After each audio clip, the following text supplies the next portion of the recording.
So today we will be painting some beautiful watercolor poppies. If you've been on my channel before, you know that I love poppies. I keep painting them over and over again, a little bit of a different style each time, but we're gonna add in some really light, fluffy, delicate details. And my hope for you is that you find some relaxation during the process. It's not about how the poppies turn out. It's the fact that you showed up today to spend some time doing something for yourself. So I'm excited you're here. Let's get to painting. So today I'm going to be using these watercolor paints by Winsor Newton, and I've got this beautiful Strathmore watercolor journal. So I really do love it. It's interesting because it has this beautiful texture here, but then on the other pages, like every other page is very textured, and then the other ones are smooth.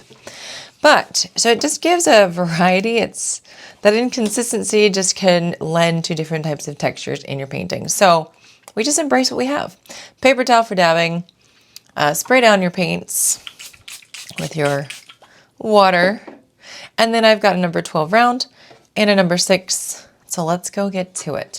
So we're doing these loose poppies, and I just absolutely love creating with, really light, loose, watery paint. And then also changing up the colors can be fun. So just kind of sweeping around in there. And we're just going to go from the outside in as we usually do.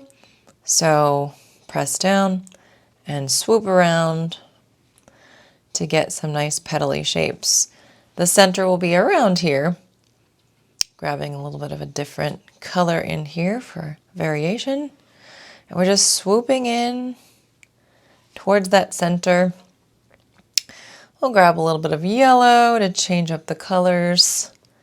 And then over here, using the side of the brush to get more of that, rounded look. So I'm just swooping in. And then we'll do another one over here. Just whatever color, maybe add some more water. And I'm gonna go from down up towards the middle this way. Okay, just that swoopy petal. So don't be so worried about this. Don't be so perfectionistic with it, because it's gonna be lovely. Gonna add a little more paint. Wet on wet, just go in. And you can add in a little bit more color. Just play. You're gonna get a lot of blooms because there's a lot of water on your brush that goes onto the paper. It's just gonna happen, but honestly, I love the texture. So let's get to our next ones. We'll go with another one over here, just grabbing whatever paint. And I like to just, vary up the paint colors that we're using. So we're going from the side, it's a little more awkward. We're just gonna go and do that little swoopy petal, like we already did. We're gonna do it a few more times. Varying up your colors. Swooping in. And then over here, one more. And you can see that I start thicker at the top and just kind of curve it and tuck it down underneath here. So tuck it in by this petal right here, and then we've got that nice rounded shape. All right, so one more, grabbing a little bit more water.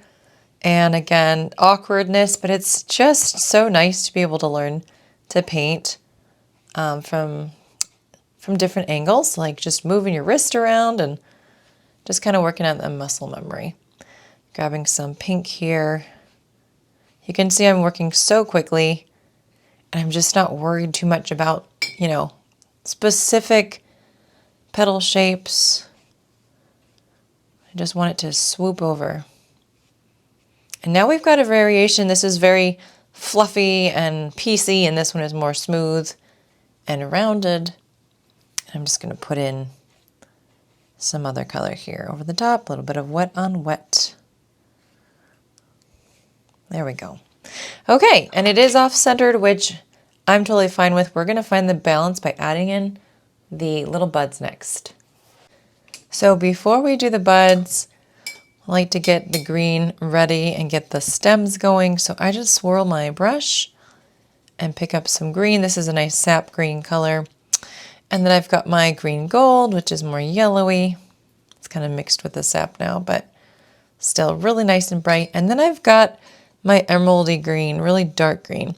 So I'm just going to grab, a little bit of whatever, and we're just going to make a very loose stem. Just kind of follow it through, follow it down, and just really quick motion.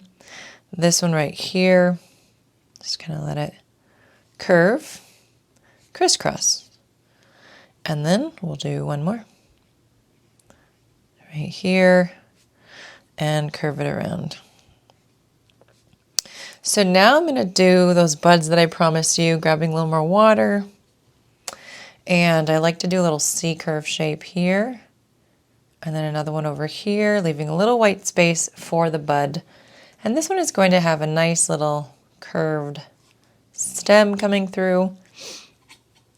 And let's grab a little bit more of that green. We'll do another C curve shape here. And then another one over here. Connecting the stem. And then I'd say, I don't know, where do I want it to be? Just maybe poking out a little bit to the side like that. Just a little difference. Okay. And then kind of tucking that in. All right, so we have the base of everything. We're going to dry this and then we're going to start adding in some of our beautiful details. Okay, so I'm going to take a smaller brush. We're going to take more concentrated paint than we had before, and we'll just start adding in just a little bit of extra detail. So I've got my pink here, and I am dabbing my brush because I want this to be more water controlled versus soupy paint for the details. And I'm just going to take that side of the brush and just do some quick brush strokes here and there, dabbing it over here. Just add a little bit of extra color, kind of defining, where maybe one petal ends and the next one begins, or edges of them. And so I just like to kind of start putting in some of those marks in different colors, just defining this petal edge here too. A little bit extra color. So this is very intuitive. It's based on what you would like to put down. There's no right or wrong way to do this. I just cleaned and dabbed my brush. And then if you want to, you can actually just blend out some of the marks that you put down just to, just to give them some softer edges if you want to. Let's go ahead with the next one. So clean brush, a little bit of pink, dabbing. And for this side facing one, I think to me it's easier because you can make some like really thick brush strokes, kind of like this. Just little dots and dashes, changing up the colors that you have. I just like it to be very loose.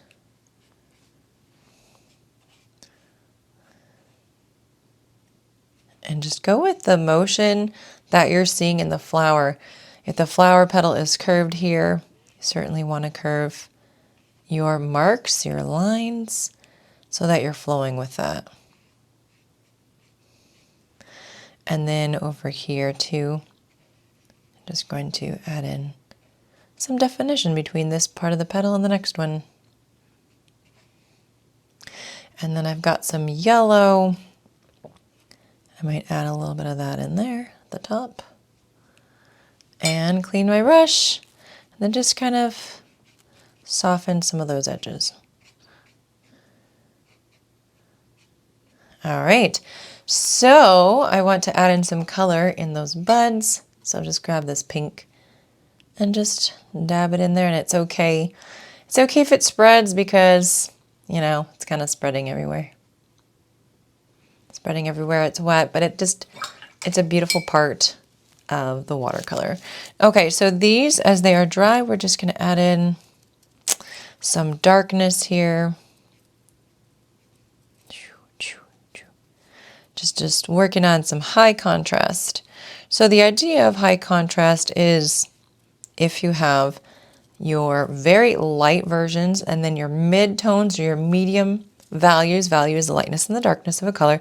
And then the darkest darks, you're going to get the most intense depth and you're going to get that beautiful that beautiful 3D pop that you're looking for. Contrast is where it's at. So I'm just going around here. And if you want to add texture, you know, through other mediums, that's going to really make it pop. I still haven't decided at this moment of recording if I'm going to do that, but we'll see. Do a little bit of this to connect your blooms. We'll see if we add some mixed media. Sometimes, using my intuition, I just decide in the moment. So there's a lot of intenseness happening here, and I really like it. It's just kind of streaky and just expressive. Let's take that same brush and let's do some splatter. Use some bright yellow. Haven't done yellow splatter, I think, in a while. I don't think I have. I like to use like 3 spaces. There's some beautiful texture on this paper, which is really making these florals come to life. If you are enjoying this video and you haven't hit the like button, please hit the like button. Stop everything you're doing. Please hit the like button. And I just really appreciate it. It helps us out. Helps us out as in helps me out because it's just me. I don't know why I always say us. Okay, so I'm going to make the center here. Let's make it a little wonky. I just went and got really concentrated color, that emerald green. And it's starting to spread. I'm going to leave a little highlight. Now it is spreading crazy. Take your brush, clean it, dab it. It's kind of pretty, but I can also lift that color to keep it from further spreading. Clean your brush, dab your brush, lift. One more time, clean it, dab it, lift. Oh, and then I gotta lift that part. Okay, and then I gotta lift that part. So it's not a perfect procedure, but it's supposed to help keep it from going crazy. And this has spread a lot, which is totally fine. If you want to, when it's dry, you can go over it and darken it up, but it's pretty. I think it's fine. I kind of love the bleeding that's happening. I don't want it to keep going too far, but we'll just see what happens. I'm going to take that number 6. It has a really nice point. This is part of my watercolor brush collection.